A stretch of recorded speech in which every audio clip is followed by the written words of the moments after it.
السجدہ نام آیت 15 میں سجدہ کا جو مضمون آیا ہے اسی کو سورہ کا عنوان قرار دیا گیا ہے۔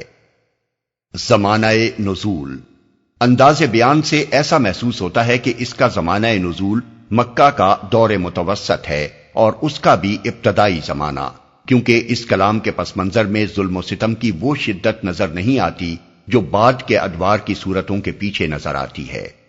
موضوع اور مباحث، سورہ کا موضوع توحید، آخرت اور رسالت کے متعلق لوگوں کے شبہات کو رفع کرنا اور ان تینوں حقیقتوں پر ایمان کی دعوت دینا ہے۔ کفار مکہ نبی صلی اللہ علیہ وسلم کے متعلق آپس میں چرچے کر رہے تھے کہ یہ شخص عجیب عجیب باتیں گھڑ گھڑ کر سنا رہا ہے، کبھی مرنے کے بعد کی خبریں دیتا ہے اور کہتا ہے کہ مٹی میں رل مل جانے کے بعد تم پھر اٹھائے جاؤ گے اور حساب کتاب ہوگا اور دوزخ ہوگی اور جنت ہوگی۔ کبھی کہتا ہے کہ یہ دیوی دیوتا اور بزرگ کوئی چیز نہیں ہے، بس اکیلا ایک خدا ہی معبود ہے۔ کبھی کہتا ہے کہ میں خدا کا رسول ہوں، آسمان سے مجھ پر وحی آتی ہے اور یہ کلام جو میں تم کو سنا رہا ہوں میرا کلام نہیں بلکہ خدا کا کلام ہے۔ یہ عجیب افسانے ہیں جو یہ شخص ہمیں سنا رہا ہے۔ انہی باتوں کا جواب اس سورہ کا موضوع بحث ہے۔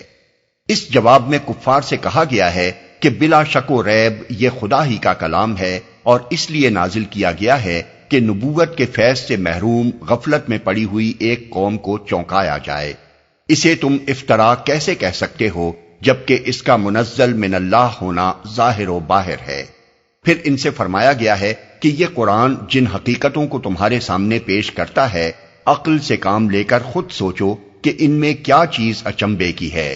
آسمان و زمین کے انتظام کو دیکھو، خود اپنی پیدائش اور بناوٹ پر غور کرو، کیا یہ سب کچھ اس تعلیم کی صداقت پر شاہد نہیں ہے جو اس نبی کی زبان سے اس قرآن میں تم کو دی جا رہی ہے؟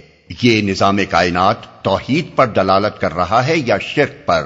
اور اس سارے نظام کو دیکھ کر اور خود اپنی پیدائش پر نگاہ ڈال کر کیا تمہاری عقل یہی گواہی دیتی ہے کہ جس نے اب تمہیں پیدا کر رکھا ہے وہ پھر تمہیں پیدا نہ کر سکے گا؟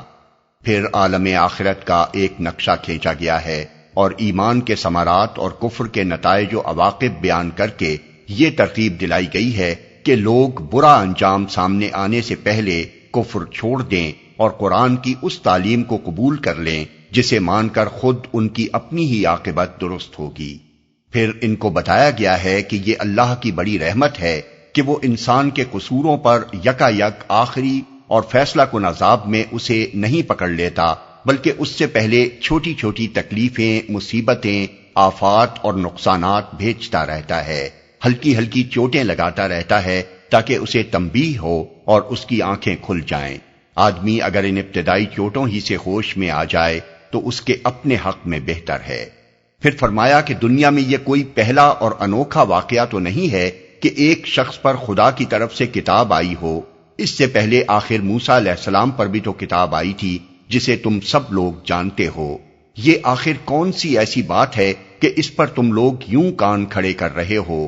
یقین مانو کہ یہ کتاب خدا ہی کی طرف سے آئی ہے اور خوب سمجھ لو کہ اب پھر وہی کچھ ہوگا جو موسیٰ کے عہد میں ہو چکا ہے۔ امامت و پیشوائی اب انہی کو نصیب ہوگی جو اس کتاب الہی کو مان لیں گے۔ اسے رد کر دینے والوں کے لیے ناکامی مقدر ہو چکی ہے۔ پھر کفار مکہ سے کہا گیا ہے کہ اپنے تجارتی سفروں کے دوران میں تم جن پچھلی تباہ شدہ قوموں کی بستیوں پر سے گزرتے ہو ان کا انجام دیکھ لو، کیا یہی انجام تم اپنے لیے پسند کرتے ہو؟ ظاہر سے دھوکہ نہ کھاؤ۔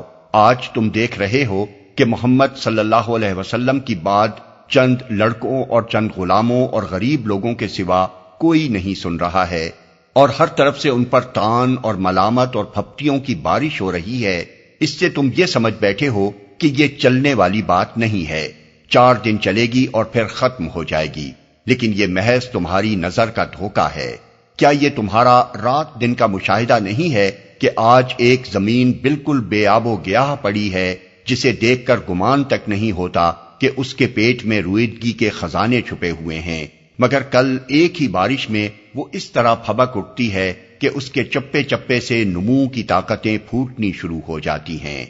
خاتمہ کلام پر نبی صلی اللہ علیہ وسلم کو خطاب کر کے فرمایا گیا ہے کہ یہ لوگ تمہاری باتیں سن کر مذاق اڑاتے ہیں اور پوچھتے ہیں کہ حضرت یہ فیصلہ کن فتح آپ کو کب نصیب ہونے والی ہے؟